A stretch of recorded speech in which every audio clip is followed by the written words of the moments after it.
Merci beaucoup. Jérémie 2.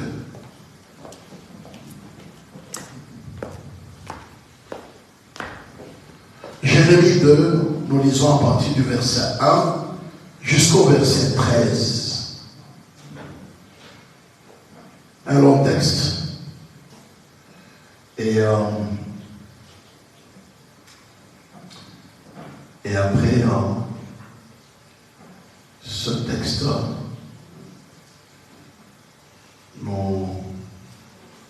après Jérémie 2, nous allons lire aussi 1 Timothée 4, verset 1. Jérémie 2, est-ce que nous pouvons lire tous ensemble? Jérémie 2 à partir du verset 1 jusqu'à 13. Lisons ensemble la parole de Dieu. Tu lis comme ça, tu t'entends toi-même. Lisons ensemble la parole de l'Éternel me fut adressée en ce mot. Va écrire aux oreilles de Jérusalem. Ainsi parle l'Éternel. Je me souviens de ton amour lorsque tu étais jeune, de ton affection lorsque tu étais fiancé. Quand tu me suivais au désert, dans une terre inculte, Israël était consacré à l'Éternel. Il était le prémices de son revenu. Tous ceux qui en mangeaient se rendaient coupables et les malheurs fondaient sur eux, dit l'Éternel. Écoutez la parole de l'Éternel, maison de Jacob, et vous toutes familles de la maison d'Israël. Ainsi parle l'Éternel. Quelle iniquité vos pères ont-ils trouvé à moi pour s'éloigner de moi, pour aller après les choses de néant et n'être eux-mêmes que néant? Ils n'ont pas dit, où est l'Éternel, qui nous a fait monter du pays d'Égypte, qui nous a conduits dans le désert, dans une terre aride et pleine de fosses, dans une terre où règne la sécheresse et l'ombre de la mort, dans une terre par où personne ne passe et où n'habite aucun homme. Je vous ai fait venir dans un pays semblable à un verger pour que vous en mangez le fruit et les meilleures productions. Mais vous êtes venus et vous avez souillé mon pays et vous avez fait de mon héritage une abomination. Les sacrificateurs n'ont-ils pas dit où est l'Éternel? Les dépositaires de la loi ne m'ont pas connu. Les pasteurs m'ont été infidèles. Les prophètes ont prophétisé par mal et ils sont allés après ceux qui ne sont d'aucun secours. C'est pourquoi je veux encore contester avec vous, dit l'Éternel. Je veux contester avec les enfants de vos enfants. Passez aussi les Kittim et regardez. Envoyez quelqu'un à Kedar, observez bien et regardez s'il n'y a rien de semblable. Y a-t-il une nation qui change ses dieux? Quoi qu'il ne soit pas les dieux, et mon peuple a changé sa gloire contre ceux qui n'ont de quel secours. Cieux, étonnés de cela, frémissez d'épouvante et d'horreur de l'Éternel, car mon peuple a commis un double péché. Ils m'ont abandonné, moi qui suis une source d'eau vive, pour se creuser des citernes crévassées qui ne retiennent pas l'eau. Amen. Alléluia. Alléluia. Et nous allons lire 1 Timothée 4. 1 Timothée 4. 1 Timothée 4.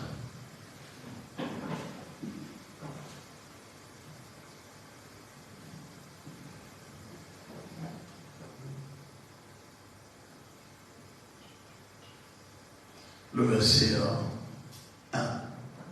1 Timothée 4, le verset 1, nous lisons ensemble.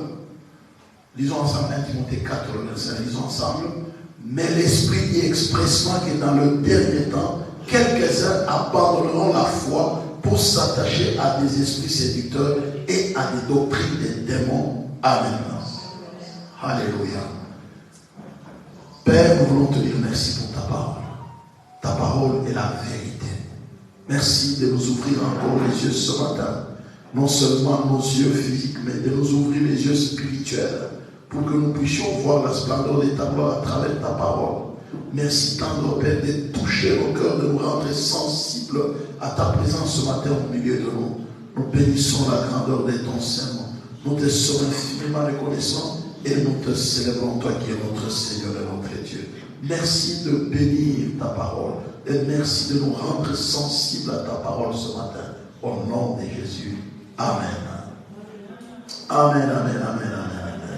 Et vous pouvez vous asseoir, bénis le Seigneur, ce matin. Nous sommes en train de parler dans ce mois ici, le mois de prière. Nous sommes en train de parler, bénis le Seigneur, d'un thème assez assez sensible où nous disons revenez à Dieu, revenons à Dieu, n'est-ce pas? Comme il a dit lui-même dans Zacharie, il dit revenez à moi et je reviendrai à vous. Revenir à Dieu après s'être éloigné. Revenir à Dieu après l'abandon de Dieu. Revenir à Dieu après l'abandon de sa parole. Après l'abandon de sa présence. Revenir à Dieu, bien-aimé dans le Seigneur, après un temps de reniement. Après l'avoir renié. Et Dieu, bien-aimé dans le Seigneur, veut que nous puissions retourner à lui. C'est donc Dieu, bien-aimé dans le Seigneur, c'est que nous puissions retourner à lui. Revenir à Dieu, bien-aimé, en se détournant des mauvaises voies. Alléluia. En se détournant, bien-aimé dans le Seigneur, de la voie de la perdition. Voilà pourquoi, bien-aimé dans le Seigneur, ici nous parlons des peuples d'Israël avec Jérémie. Dans Jérémie 2, nous voyons ce texte, bien-aimé dans le Seigneur, qui nous montre le premier message de Jérémie. N'est-ce pas? Jérémie était un prophète assez particulier. Un prophète que Dieu a appelé, bien-aimé dans le Seigneur, dans tout son jeune âge pour apporter un message à Israël, mais dans un temps d'apostasie, dans un temps dans le Seigneur de rayonnement, et Dieu appelle Jérémie. Il lui donne une mission particulière pour aller parler à son peuple. Et lorsque nous lisons cette parole, nous réalisons dans le Seigneur que c'est le premier message de Jérémie. Alléluia. Que Dieu a donné à Jérémie. Le premier message où Dieu dit à Jérémie, va parler à ce peuple à cause de son péché d'apostasie. L'apostasie, ça veut dire l'abandon de la foi. Et Dieu envoie Jérémie pour aller parler à Israël. Israël qui vivait dans une infidélité élevée dans le Seigneur. Israël, après avoir aimé Dieu, après s'être attaché à Dieu. Israël, bien aimé dans le Seigneur. Vous savez, lorsque nous lisons ce texte, nous voyons Dieu rappelle. Alléluia. Dieu rappelle à Israël. Dieu rappelle au peuple de Juda. Israël, après la scission, ou après le schisme, Israël s'était scindé à deux. Les 12 royaumes d'Israël, bien dans le Seigneur, 10 royaumes sont allés au nord, et 2 royaumes, le royaume de Juda et Juda et Benjamin, et ils sont restés au sud. Il y avait le royaume du nord et le royaume du sud.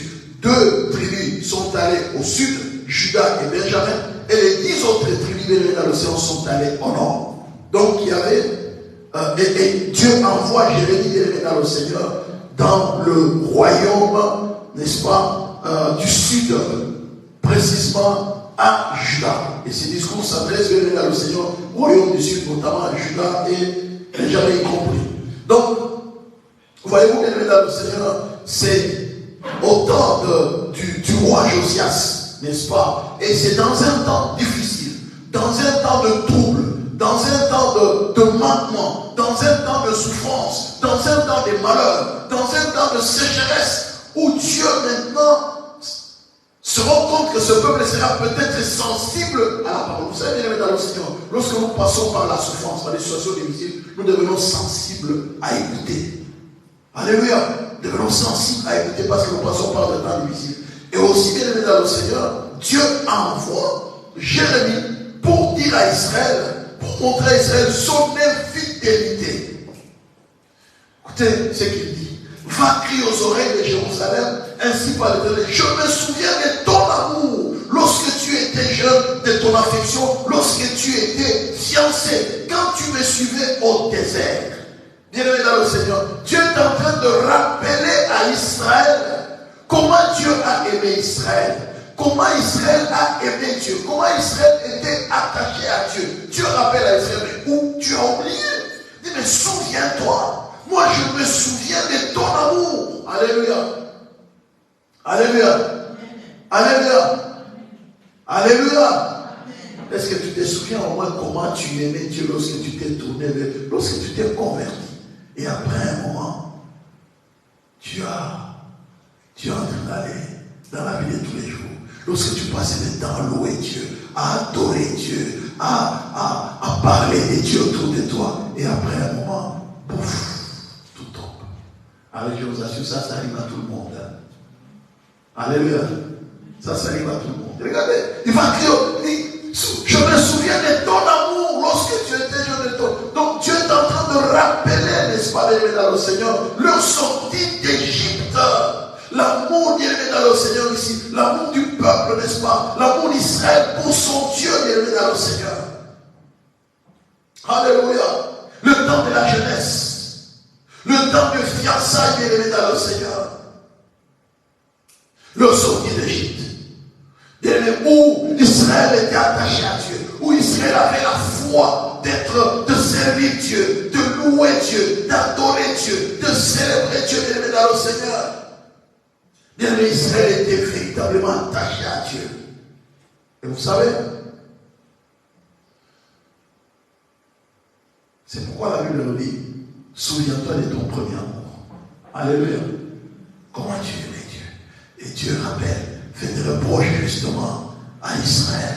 Ici, il s'agit bien des reproches que Dieu est en train de faire à Israël. Et après les reproches, Dieu est en train de montrer dans le sang Israël sa rébellion. Au verset 9, il dit, c'est pourquoi je veux encore contester avec vous, dit l'Éternel. Je veux contester avec les enfants de vos enfants. Alléluia. Bien-aimé dans le Seigneur, là, Dieu montre à Israël sa rébellion. N'est-ce pas? Sa rébellion. Il dit non, là tu te rebelles malheureusement. Et vous savez, les reproches que Dieu est en train de faire à Israël, bien-aimé dans le Seigneur, c'est au point que même Dieu dit, le verset où il dit, les sacrificateurs n'ont pas dit où est l'Éternel, les dépositaires de la loi ne m'ont pas connu, les pasteurs m'ont été infidèles, les prophètes ont prophétisé par mal. En fait, c'est une désolation telle que personne n'a été épargné dans cette affaire ici. Même les pasteurs. Alléluia. Même les gens s'étonnent aujourd'hui de oui, ça ne sert à rien de prier. Regarde même ce que les pasteurs font. Non, écoutez bien, c'est Israël. Si Dieu reproche même aux pasteurs, aux sacrificateurs, aux déposés, ceux qui étaient censés venir dans le Seigneur, les gardiens de la loi. Alléluia. Mettez le verset où il dit voilà, les sacrificateurs ne m'ont pas dit où est l'Éternel.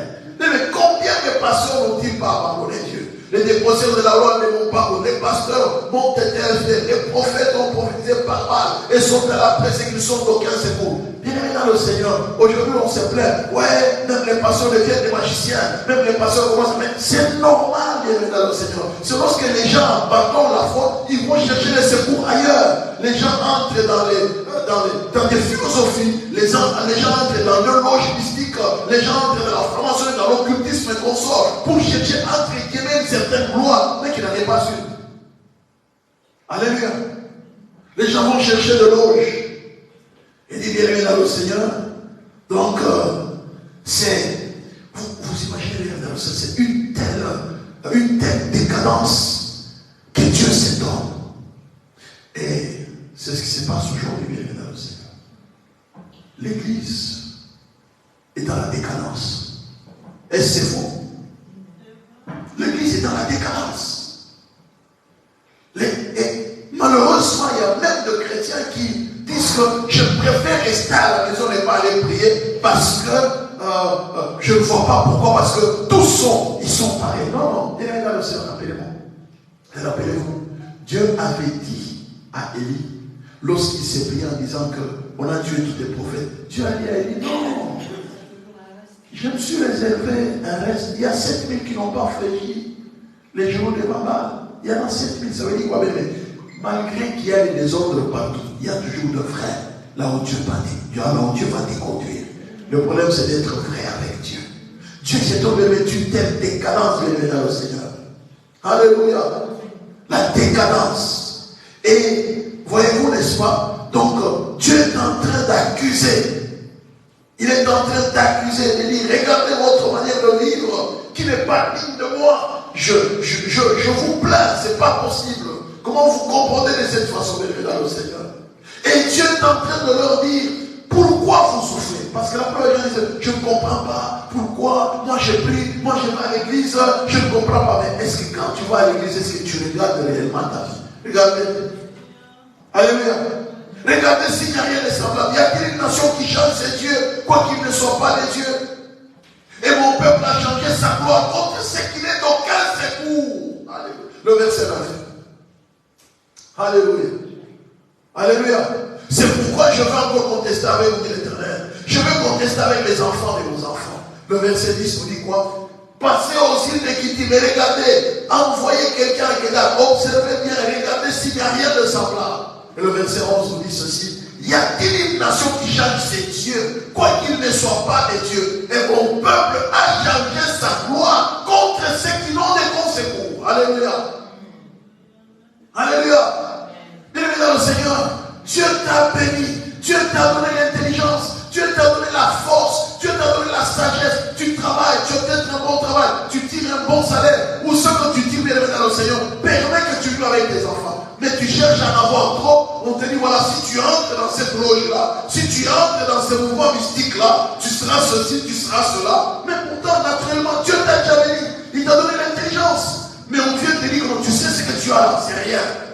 Si tu entres là-bas, oh, tu auras 10 fois plus, oh, tu auras 40 fois plus. Alléluia. Mon peuple a changé sa gloire contre ce qui n'est d'aucun secours. Mets-moi un peu la version parole de vie.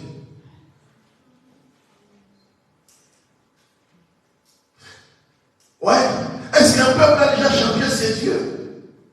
D'ailleurs, ce ne sont même pas les dieux. Mais moi, j'étais la fierté de mon peuple. Eh bien, il m'a changé contre des dieux totalement incapables. Alléluia. Alléluia. Bien aimé, notre gloire, c'est lorsque nous avons Dieu. Lorsque nous changeons Dieu par l'argent, lorsque nous changeons Dieu par la beauté, lorsque nous changeons Dieu par quelque chose qui n'est pas Dieu. Alléluia. La Bible dit, vous ne pouvez pas servir Dieu et maman. Soit on aimera l'un et on haïra l'autre. Voyez-vous, n'est-ce pas? Il dit, mais moi j'étais la fierté de mon peuple. Eh bien, il m'a changé contre des dieux totalement incapables. Mais tu as changé Dieu par l'argent, comme on nous a dit tout à l'heure pendant qu'on priait. Tu as changé Dieu par l'argent. C'est l'argent qui devient ton Dieu. Toi qui le matin tu te levais pour aller prier dimanche, je dis alors, la semaine je n'ai pas eu le temps, peut-être je travaille beaucoup, mais le dimanche je vais au moins donner à Dieu ce temps pour adorer mon Dieu. C'est lui qui m'a donné l'énergie le lundi, le mardi, le mercredi, le jeudi, le vendredi, le samedi. Je vais lui donner encore la reconnaissance de ce qu'il m'a gardé. Je n'ai pas fait d'accident, je n'ai pas eu de maux de tête, même si j'étais fatigué, il m'a restauré, mais je vais lui dire merci. Je vais lui exprimer toute ma reconnaissance. Mais le dimanche, toi tu les changes en jour d'affaires, jour de rendez-vous, tu oublies les dieux. Alléluia. Écoutez bien, mais moi j'étais la fierté de mon peuple bien, il m'a changé contre des dieux totalement incapables. Alléluia. Alléluia. J'étais la fierté de mon peuple. Souviens-toi comment pour toi Dieu était tout pour toi. Tu étais fier d'être chrétien. Tu témoignais des dieux partout là où tu passais. Oh, Dieu, regarde ce que tu as fait dans ma vie. Mais après un temps, oh, regardez ce que j'ai maintenant. Regardez tout ce que je me suis acquis. Regardez ce que j'ai acheté. Regardez ma maison que je me suis construite. Regardez mes enfants que je viens d'avoir, ils sont beaux. Regardez mon mari. Regardez ma femme. Oh, regardez ce que... Voilà. Ce n'est plus Dieu. Ça devient maintenant des choses qui n'ont aucun secours, incapables de vous donner la vie. Vos enfants ne peuvent pas vous apporter la guérison. Votre mari ne peut pas vous apporter la guérison. Votre femme ne peut pas vous apporter la paix. Alléluia. Alléluia. Elle ne peut pas vous apporter la paix. Alléluia. D'ailleurs, il peut être la source des troubles dans votre vie. Vous manquez la paix. Vous avez comme le prof, vous dites, non mais ça c'est un démon ou c'est une personne humaine. Alléluia. Alléluia. Et pourtant, celui qui est censé vous donner la paix. Mais vous bien-aimés, il n'y a que Dieu qui peut nous donner la paix. Dieu doit être notre fierté. Dieu doit être notre gloire. Alléluia. Pas dans un homme. Il dit, cieux, soyez étonnés de cela, frémissez d'épouvantes et d'horreur de l'Éternel. Donc Dieu prend témoin, même les cieux. Le verset 12. Regardez. Cieux, soyez étonnés de cela, frémissez d'épouvantes et d'horreur de l'Éternel. Et le verset 13. Dieu dit, mon peuple a commis un péché. Alléluia. Voyez-vous bien aimé dans le Seigneur. Ici, Donc, Dieu est en train de dire combien Jérémie est dans le Seigneur. Il est en train de montrer à ce peuple d'Israël qui est dans le Seigneur que vous êtes allés pratiquer l'idolâtrie dans les nations païennes. Ça c'est le verset 11. Il y a des nations qui changent ces dieux, quoi qu'ils ne soient pas des dieux. Voyez-vous, n'est-ce pas? Il dit, mais ces nations païennes adorent, pratiquent l'idolâtrie. Et Israël a délaissé son Dieu, a abandonné son Dieu. Bien-aimé dans le Seigneur, Israël a changé sa gloire. Bien-aimé, notre gloire, c'est Dieu. Alléluia. C'est Dieu qui est notre gloire. Donc, au fait, voyez-vous, n'est-ce pas? Donc, c'est tellement scandaleux. C'est tellement scandaleux que c'est visible aux yeux de l'univers tout entier. En regardant ces gens-là, ils ont abandonné Dieu. Bien évidemment, vous savez qu'il y a des situations que les gens nous voient. Les gens qui ne prient pas peuvent dire, oh, mais non, mais toi tu priais beaucoup. Hein. Ce sont ceux qui prient qui commencent à dire, mais toi tu priais beaucoup. Mais là, c'est que on voit pour tu pries peu. Mais eux ne prient pas, ils sont des païens. Alléluia. Mais en fait, ils voyaient la gloire de Dieu en toi. Ils voyaient comment tu priais dans le Seigneur. Ils voyaient comment la paix de Dieu envahissait ton âme et ton être tout entier. Mais après, quand ce sont eux qui te prennent, mais toi, depuis un certain temps, on voit que tu ne vas plus à l'église. Hein? Oh, depuis un certain temps, on ne voit pas que tu pries près. En tout cas, quand tu priais, tu n'étais pas comme ça. Ça, c'est gênant quand on commence à te dire ça par des païens. Ça gêne, hein? Ça gêne beaucoup. Hein? Quand un païen commence à te dire, oh, quand tu priais, tu étais calme. En tout cas, tu me donnais des conseils. Mais depuis un certain temps, on voit que, est-ce que tu parles vraiment à l'église? Vous savez, c'est les raisons qu'on donne. Non, l'église est dans mon cœur.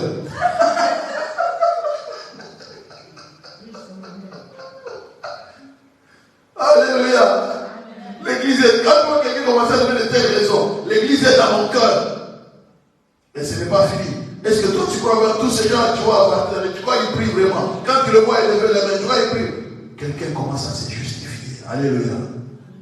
Il se gêne. Dieu a pris un témoin. Le verset 12. Regardez. Cieux, soyez étonnés de cela. Alléluia. Alléluia. Vous voyez, cieux, soyez étonnés de cela. Frémissez l'épouvante d'horreur de l'Éternel. Donc Dieu prend à témoin même les cieux. C'est-à-dire que le monde entier dit, regardez ces gens dont j'étais leur gloire, ces gens qui s'est tapé la poitrine en disant, regardez notre Dieu. Ces gens pour qui j'étais leur fierté. Mais regarde comment ils m'ont abandonné. Regarde ce qu'ils sont devenus. Alléluia. Regarde ce qu'ils sont devenus. Les cieux, soyez étonnés de cela. Regarde ces gens ici. Ils pratiquent l'idolâtrie, ils m'ont abandonné, moi qui étais leur fierté. Ils sont dans les gens de terre qui ne peuvent pas les sauver. Regarde comment maintenant ils se comportent. Et maintenant, vous savez que lorsque vous abandonnez Dieu, les gens le voient dans votre comportement. Pour les dire, vous piquez le Christ, vous commencez à dire des choses. Oh, c'est toi qui dis ça.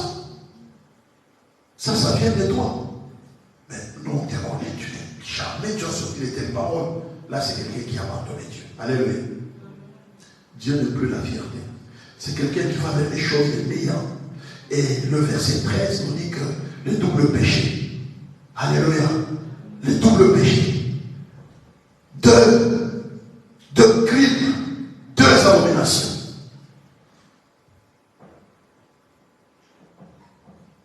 Bien-aimé dans le Seigneur. Regardez. Car mon peuple a commis un double péché. Ils m'ont abandonné. Bien-aimé dans le Seigneur.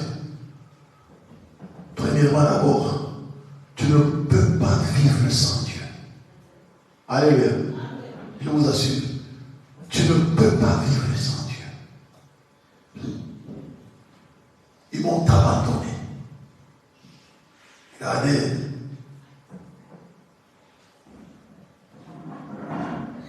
C'est terrible. Ils m'ont abandonné. Au fait, ils m'abandonnent, mais ils vont pratiquer l'idolâtrie. Ils m'abandonnent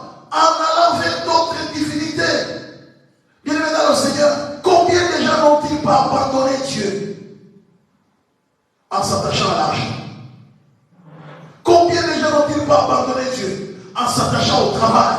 Combien de gens n'ont-ils pas abandonné Dieu? En s'attachant à leur famille, à leurs enfants. Combien de gens n'ont-ils pas abandonné Dieu?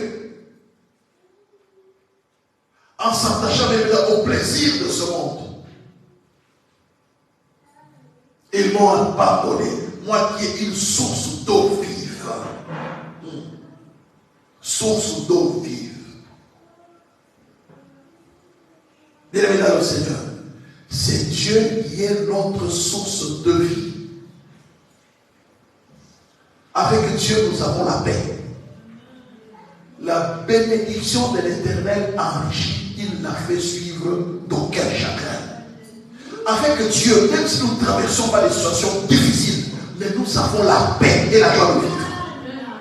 Les gens disent, oh, mais ce que tu traverses là, mais comment tu gardes toujours ton sourire? Comment tu as toujours la paix? Comment tu as toujours la joie? Ah, moi si je traversais ma situation comme ça, oh, je serais déjà mort. Moi je ne peux pas mourir parce que ce ne sont pas ces choses qui font ma joie. C'est Dieu qui est ma joie. Alléluia. Il y a un chant qui dit, tu es ma joie, tu relèves ma tête. Tu es ma joie, tu relèves ma tête. Oh Seigneur, tu es mon bouclier. Tu es ma joie, tu relèves ma tête. Alléluia. Tu es ma joie, tu relèves ma tête. Bienvenue dans le Seigneur. Avec Dieu, nous avons la paix. Nous sommes dans la maladie. Où nous sommes traversant une zone trouble. Mais parce que nous avons Dieu, nous avons la paix. Alléluia. Alléluia. Bienvenue dans le Seigneur. Laissez-moi vous dire une chose. Je suis souvent choqué. Alléluia. Je suis souvent choqué. Vous savez pourquoi? Lorsque je voyage, je suis dans l'avion et je vois les gens. Alléluia. Je vois les gens en train de dormir. Et même de ronfler. Je me dis, est-ce qu'on est conscient que nous sommes dans la mer ici? Alléluia. Est-ce que vous vous imaginez? Vous vous rendez compte? Je regarde mon épouse en train de dormir de rouge. Ici, là, nous sommes dans les vies. Alléluia. Alléluia.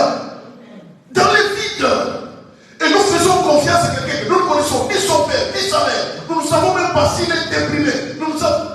Nous ne le connaissons pas. Et même lorsque nous allons arriver, nous sommes contents, nous ne le verrons même pas. Alléluia. Alléluia. Mais nous faisons confiance à quelqu'un que nous ne connaissons pas. Vous savez, chaque fois que je suis dans l'avion, ça m'instruit beaucoup. Moi, je passe beaucoup plus de temps à prier. Seigneur, protège-moi. Parce que je vous assure, moi, mon épouse est là. Moi, je prie. Dès lors que j'entre dans l'avion, elle se repose. Elle sait qu'il y a quelqu'un qui prie à côté d'elle. Moi, je prie jusqu'à ce qu'on va arriver. Mais comment vous allez faire confiance à quelqu'un que vous ne voyez pas? Dans l'air. En tout cas, vous dormez. C'est pas possible. Bien-aimés dans le Seigneur, je vous assure, mon peuple a commis un nous, ils m'ont abandonné, c'est-à-dire, nous ne pouvons pas abandonner Dieu. C'est Dieu qui nous transporte, c'est Dieu qui nous porte dans la vie, bien-aimés dans le Seigneur. Dans ce désert du monde, nous ne pouvons pas traverser ces désirs sans Dieu, ces désirs sans Dieu. Nous ne pouvons pas même traverser ces désirs. Nous sommes comme en l'air dans ce monde, bien-aimés dans le Seigneur.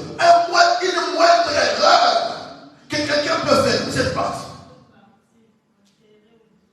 Fini. Alléluia. Donc je dois m'attacher à Dieu. Bien, mais je ne peux pas commettre l'erreur d'abandonner Dieu. Dans ce monde ici, dans ce désert, dans ce vide, bien dans le Seigneur, je ne peux pas me permettre d'abandonner Dieu. Mais une moindre erreur de quelqu'un, vous partez, vous vous rappelez ces pilotes allemands qui a fait cracher un avion. C'est plus de 230 personnes qui sont décédées, n'est-ce pas? cet avion-là, où on ne retrouve même pas votre corps, vous n'avez même pas droit à un enterrement. Et c'est comme ça même que nous sommes dans ce monde. Sans Dieu. Il dit, Israël, Dieu dit, mon peuple a commis un double péché. Ils m'ont abandonné. Moi qui suis une source d'eau vive. Alléluia. Mais de vivre sans Dieu dans ce monde, abandonner Dieu dans ce monde, bien dans le Seigneur, nous courons des risques énormes. C'est voyager dans un avion sans pilote. Ou voyager dans un avion avec un pilote qui à tout moment, il peut vous lâcher.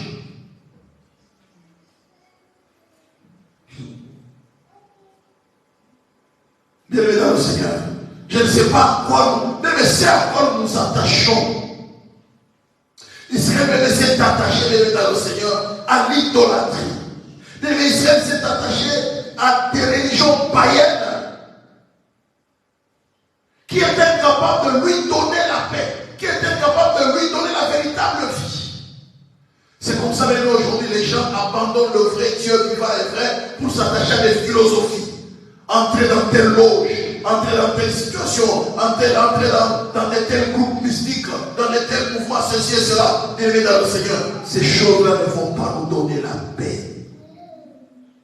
Il dit, ils m'ont abandonné, moi qui suis une source d'eau vive, pour se creuser des citernes crévassées qui ne retiennent pas l'eau. Alléluia. Bien dans le Seigneur, ce chemin que nous allons nous confier, des religions, des philosophies mystiques et consorts, ne vont pas du tout nous donner la paix et la joie de vivre. Et c'est la caractéristique du temps de la fin, tel que Timothée l'a dit dans 1 Timothée 4, verset 1. Alléluia. Il dit, car dans les derniers temps,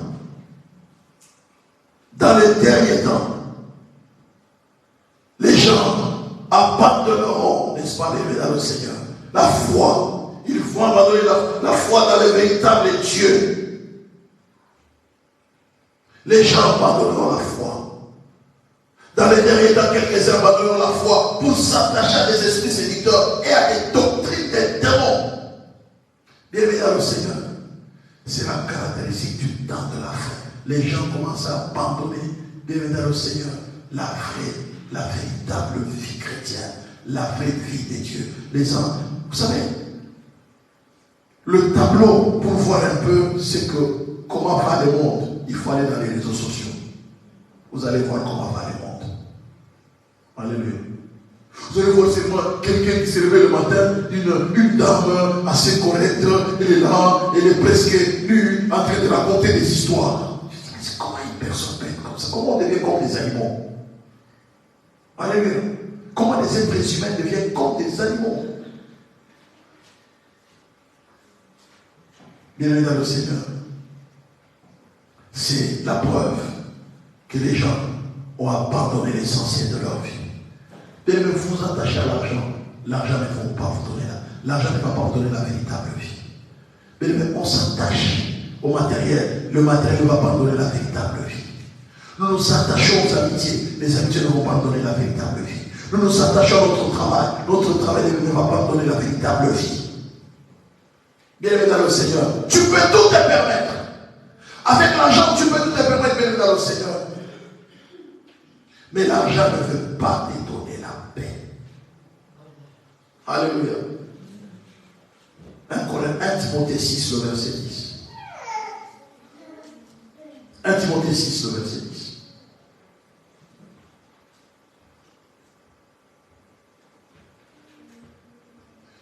Timothée 6, le verset 10. Je peux commencer un peu à verser avant. Allez, ce qu'il dit.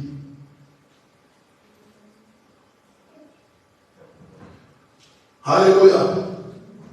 1 Timothée 6. Le verset 6. On commence par le verset 6. Il dit, c'est en effet une grande source de guerre que la piété avec les contentements. Voyez-vous, n'est-ce pas? Car nous n'avons rien apporté dans le monde. Il est évident que nous n'en pouvons rien apporter. Dans le Seigneur, n'oublie pas, tu n'as rien apporté dans le monde. nous n'avons rien apporté dans le monde, il est évident que nous ne pouvons rien apporter. Qui est venu dans ce monde avec l'or? Alléluia. Qui est venu dans ce monde avec une cuillère d'or dans sa bouche? Qui est venu dans ce monde avec les diamants dans son ventre? Personne. Nous n'avons rien apporté et nous n'emporterons rien. Alléluia. On a montré un roi quelque part quand on allait l'enterrer. Dans le cortège funéraire, il y avait des gens qui jetaient de l'argent. Qui jetaient de l'argent. Dans le cortège funéraire, on jetait de l'argent. On jetait de l'argent. Et tout là, on jetait de l'argent. Et jusqu'à ce qu'on est allé l'enterrer. Et on a posé la question. Pourquoi ça? Il leur avait dit, les jours où je vais mourir, jetez l'argent.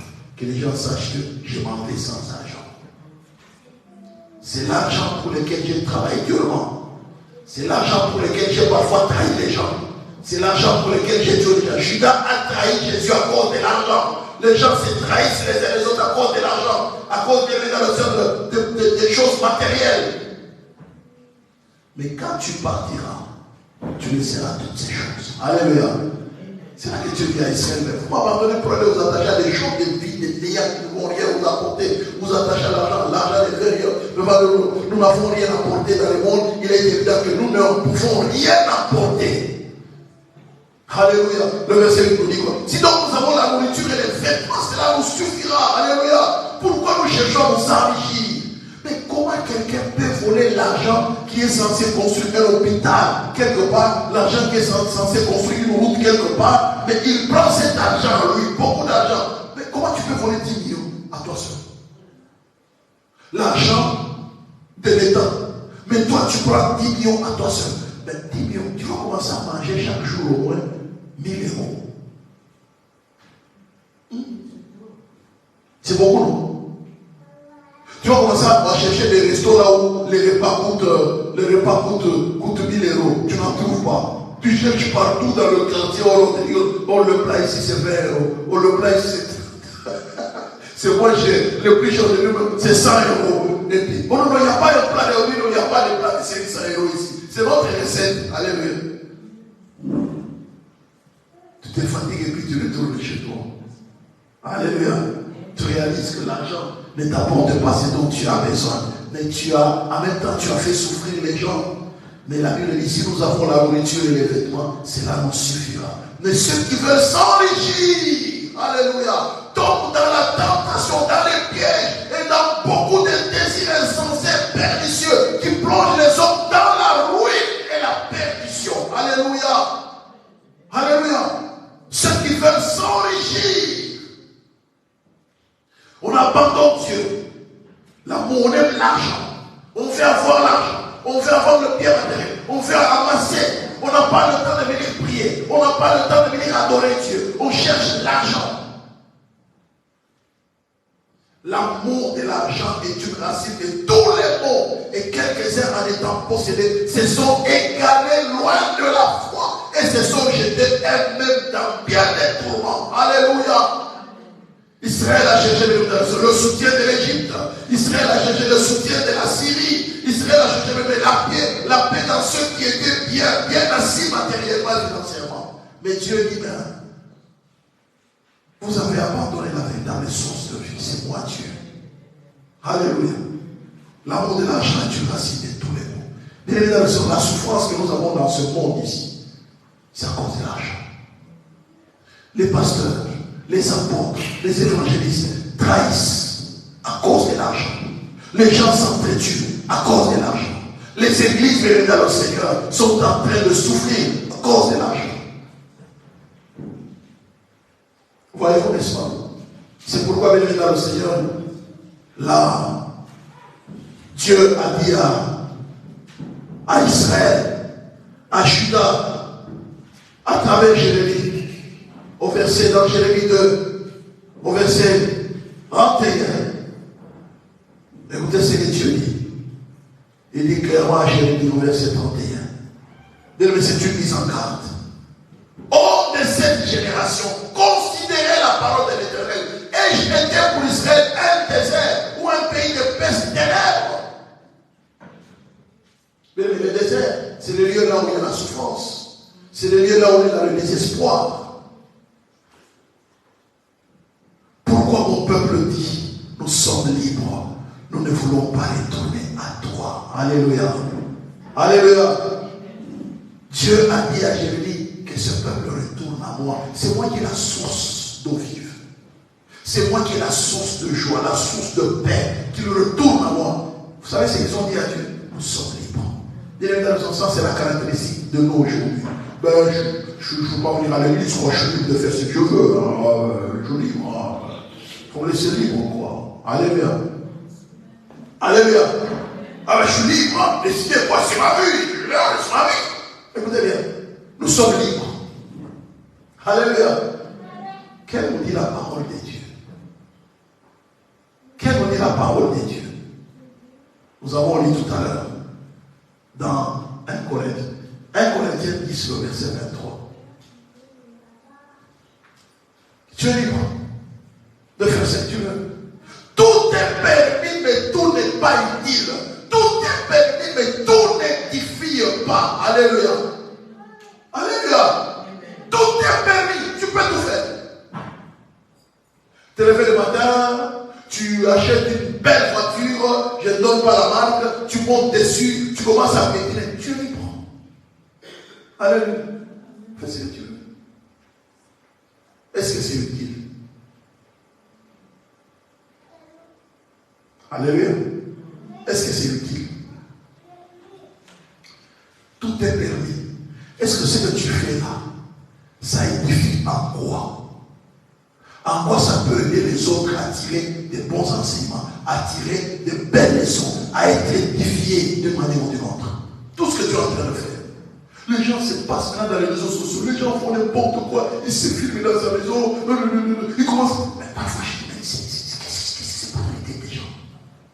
Les gens parfois qui racontent des bêtises, mais ils croient aussi qu'ils peuvent parler comme c'est libre, non?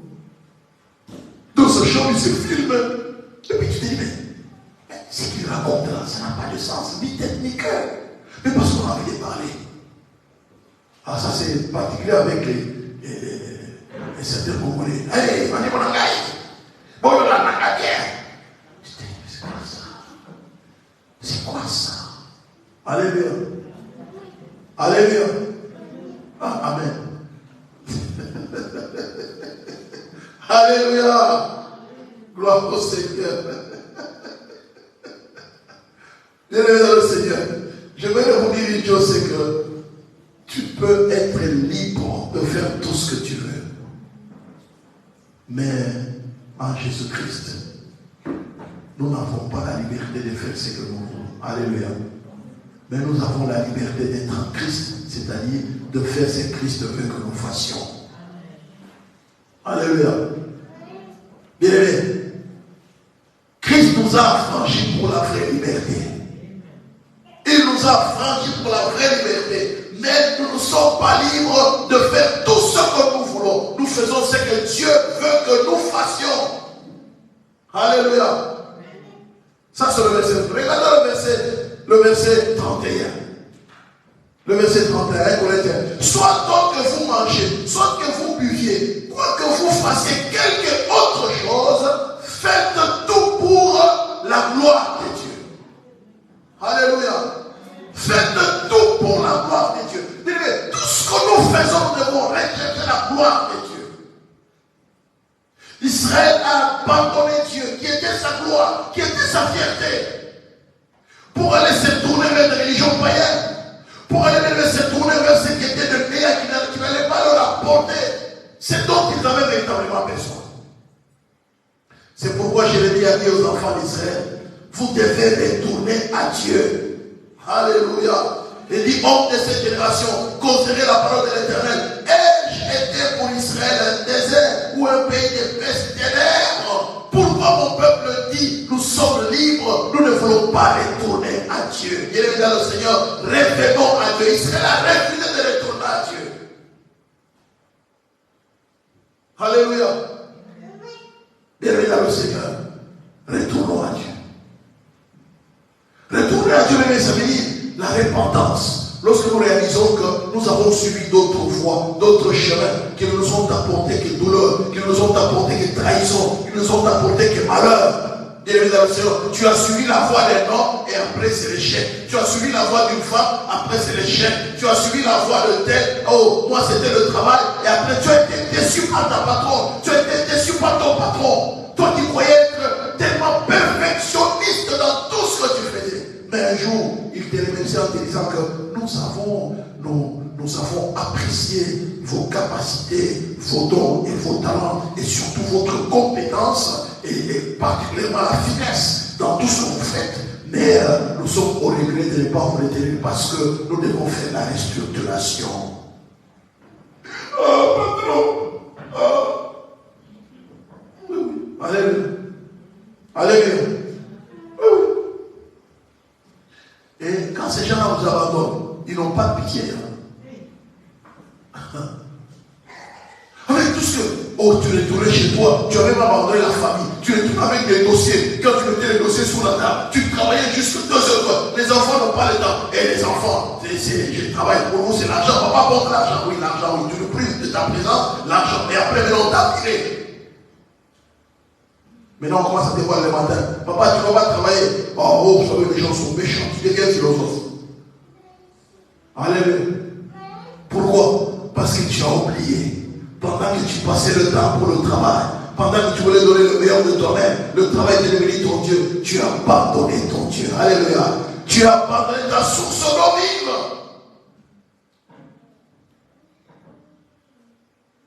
Bien-aimé dans le Seigneur, revenons à Dieu. Revenons à Dieu. Je voudrais, bien-aimé dans le Seigneur, ce matin, prendre le texte de Luc. Alléluia. Revenons à Dieu. Luc.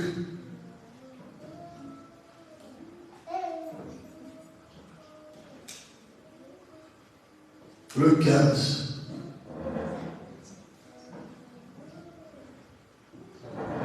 Luc 15.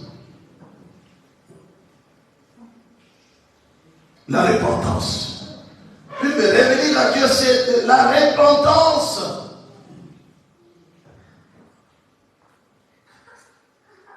Alléluia.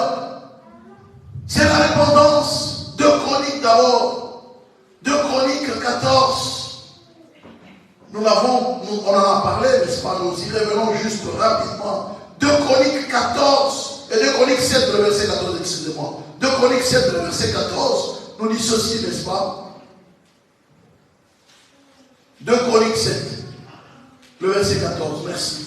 Si mon peuple sur qui est invoqué mon nom, s'humilie, prie, cherche ma face, et s'il se détourne de ses mauvaises voies, je l'exaucerai des cieux, je lui pardonnerai son péché, et je guérirai son pays. Dis-le dans le Seigneur, si mon peuple sur qui est invoqué mon nom s'humilie devant Dieu. La soumission, n'est-ce pas? Prier, chercher la face de Dieu, se détourner de ses mauvaises voies, abandonner les rêves dans le Seigneur, abandonner l'idolâtrie, abandonner les philosophies qui n'apportent rien, abandonner les chemins où on cherche l'argent, coûte que coûte l'argent. Bien-aimés, nous humilier devant Dieu. Et donc, il y a 3 choses importantes. N'est-ce pas? La repentance. Elle est essentielle pour avoir en Dieu le véritable fondement. Je dis bien la repentance, elle est essentielle. Ce n'est pas bien dans le Seigneur, un regret selon l'homme, bien dans le Seigneur, mais non. Nous avons un rôle à jouer, n'est-ce pas, bien dans le Seigneur. Malheureusement, trop de gens confondent la véritable repentance et les regrets selon le monde. La repentance, ce n'est pas les regrets. Oh, pasteur, vraiment j'ai été touché par là, vraiment je regrette mes erreurs là, oui. Non. La repentance, c'est le travail du Saint-Esprit dans les cœurs. Alléluia. La repentance. Malheureusement, trop de gens dans le Seigneur se laissent entrer dans le regret. La repentance, elle vient de Dieu. La repentance, c'est un travail qui vient de Dieu, le travail du Saint-Esprit qui vient de Dieu. Dieu vient toucher les cœurs. Alléluia. Lorsque Dieu touche les cœurs, la compréhension claire vient dans notre cœur, dans notre pensée, pour comprendre que nous sommes dans le péché.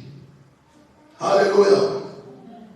Donc, la repentance est là pour poser une fondation solide dans nos vies.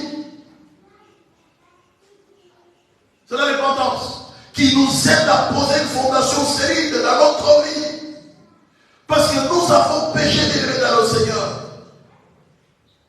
Nous sommes tournés vers des choses de néant. Vous savez, la vie naturelle, elle est pécheresse, hein, parce qu'elle est centrée sur le moi plutôt que sur Dieu. Romains 3, le verset 23. Alléluia.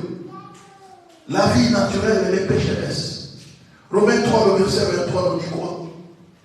N'est-ce pas? Tous ont péché et sont privés de la gloire de Dieu. Alléluia. Dieu a dit quoi, Israël? Vous êtes privés de ma gloire pour aller vous attacher à des choses même. À cause du quoi, bien? À cause du péché. Et le péché a des conséquences terribles. Le péché attriste Dieu. Le péché nous rend esclaves. Le péché nous rend aveugles spirituellement. Mais le péché cause la mort spirituelle. Elle peut même pousser dans la mort physique. Le péché corrompt. Mais le péché condamne. Donc, la repentance, c'est ce changement de mentalité, n'est-ce pas? Changement d'attitude qui doit mener à un changement d'action. C'est ce que Jérémie est en train de dire à Israël. Vous devez changer votre attitude. Et l'attitude va vous pousser à poser même des actes conséquents. Alléluia. Bien-aimé, la repentance est un changement total de pensée et en action. Luc 15, le verset 11 à 31. Luc 15. Bien-aimé dans le Seigneur, regardons un peu trois attitudes importantes de ce fils prodige. Luc 15. Trois attitudes importantes. Luc 15, le verset 31. Non, à partir du verset 1. Luc 15, le verset 11. Un homme avait deux fils. Le plus jeune dit à son père, mon père, donne-moi la part du bien qui doit me revenir. Et le père leur partagea son bien. Peu de jours après, le plus jeune fils, ayant tout ramassé, partit pour un pays éloigné, où il dissipa son bien en vivant dans la débauche.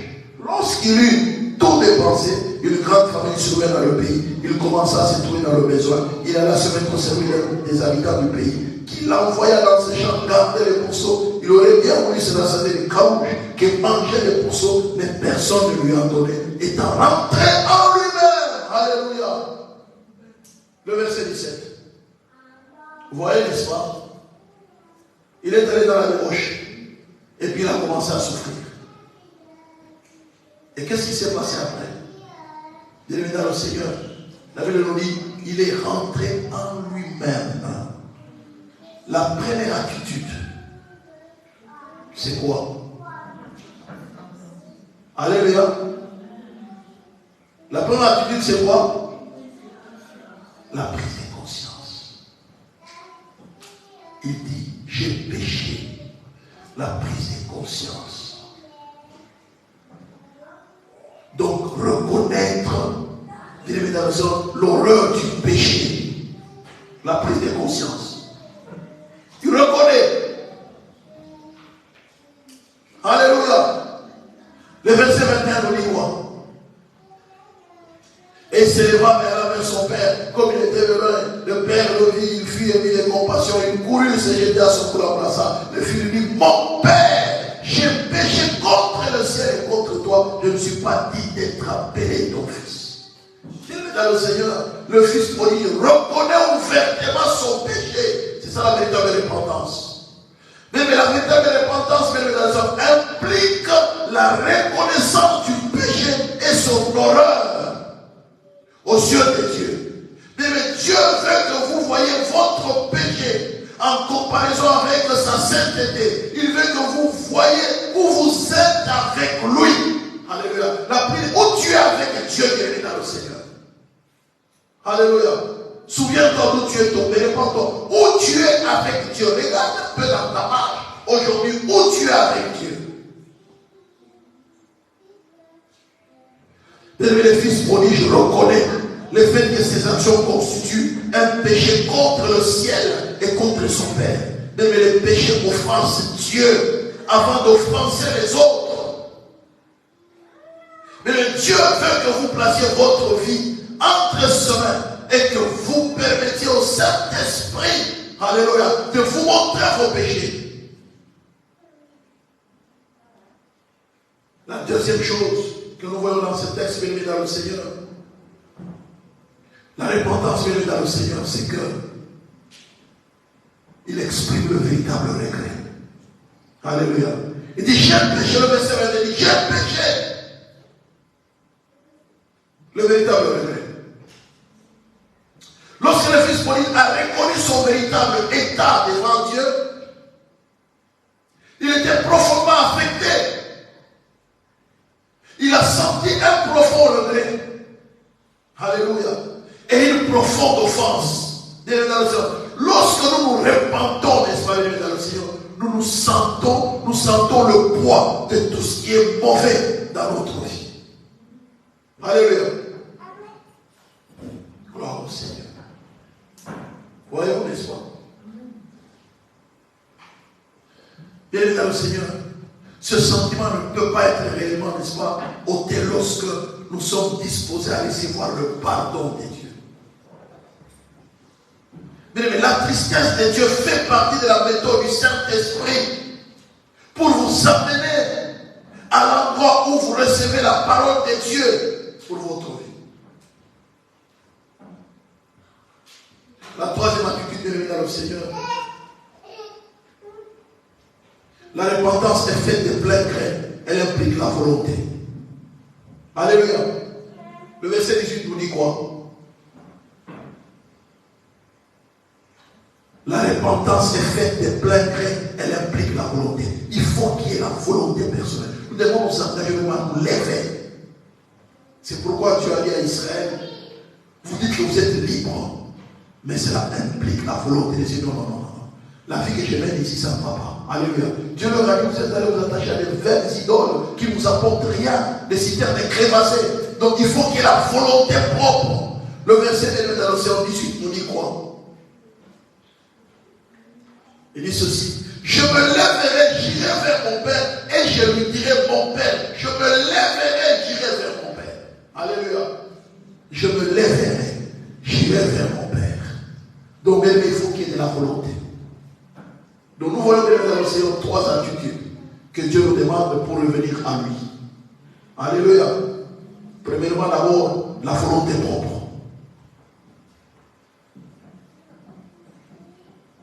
Deuxièmement, la reconnaissance de notre horreur, de notre péché. Et bien sûr, le regret. Donc, la volonté propre, la prise de conscience, la volonté propre et le regret. Le regret selon Dieu, bien sûr. Alléluia. Le regret selon Dieu. Et vous savez, bien, mesdames et Seigneur. Donc, à ce moment-là, Dieu nous accompagne. Dieu nous donne toujours les pardons. Alléluia. Lorsqu'il y a cette volonté, lorsqu'il y a cette prise de conscience, lorsqu'il y a ce véritable regret, pas le regret selon le monde, non, les regrets selon Dieu. Bien-aimés dans le Seigneur, Dieu nous accorde les pardons. Et à ce moment-là, nous trouvons la véritable source de vie qui est notre Dieu. Alléluia. La véritable source de vie qui est notre Dieu. À ce moment-là, Dieu est prêt, bien-aimés dans le Seigneur, à être pour nous la source d'eau vive. Bien-aimés, référons à Dieu. Revenons à Dieu. Une prise de conscience, un véritable regret. Et bien sûr, ce que nous avons dit tout à l'heure ici, n'est-ce pas, bien dans le Seigneur, c'est qui est la véritable volonté. Alléluia. J'irai vers mon Père. Une véritable récompense est faite de plein gré. Il faut qu'il y ait la volonté de la personne. On peut vous forcer, on peut vous pousser, mais s'il n'y a pas votre propre volonté, ça n'apportera rien. Alléluia. Il faut qu'il y ait la propre volonté. On peut vous pousser par l'église, Dieu va faire ceci. Mais si vous n'engagez pas votre propre volonté, ça n'apportera rien. Mais le fils prodige, il se lève lui-même. Il dit non, j'irai. Il y a eu sa volonté. Si tu veux qu'il y ait un changement dans le Seigneur, il y aura un changement. Tout dépend de vous. Que Dieu bénisse sa parole. Amen. Nous allons prier pour le Seigneur. Nous revenons à toi. Nous avons peut-être trouvé notre source, croyant que c'était des sources de bien, des sources de paix, mais nous trouvons que la véritable paix, c'est en toi seul. Seigneur, aide-nous. Nous voulons revenir à toi de tout cœur. Élèvons-nous et prions le Seigneur. Père, nous voulons te dire merci ce matin. Ta parole est la vérité. Nous revenons à toi de tout cœur et reconnaissant que c'est toi qui es notre véritable pourvoyeur.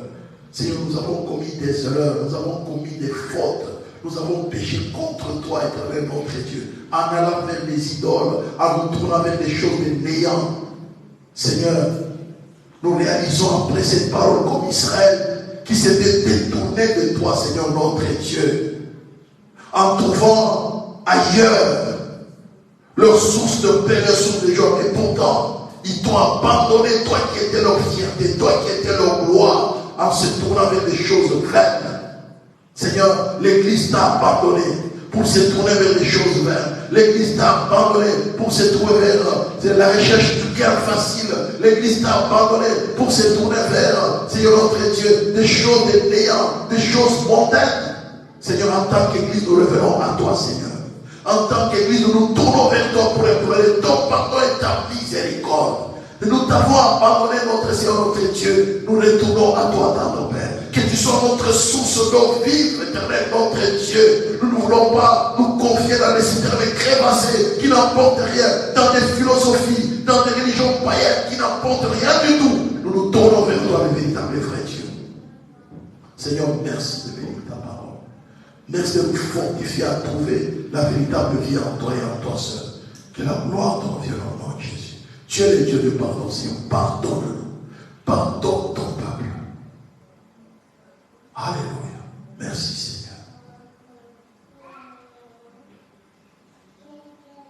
Et nous allons nous lever ensemble. Nous allons faire cette prière après moi. En tant qu'Église, en tant que famille, en tant que personne, ce matin, bien, nous allons faire cette prière. Seigneur Jésus, nous te disons merci pour ta parole, car elle est la vérité. Nous reconnaissons que nous t'avons abandonné. Nous nous sommes éloignés de toi en nous attachant des choses vaines.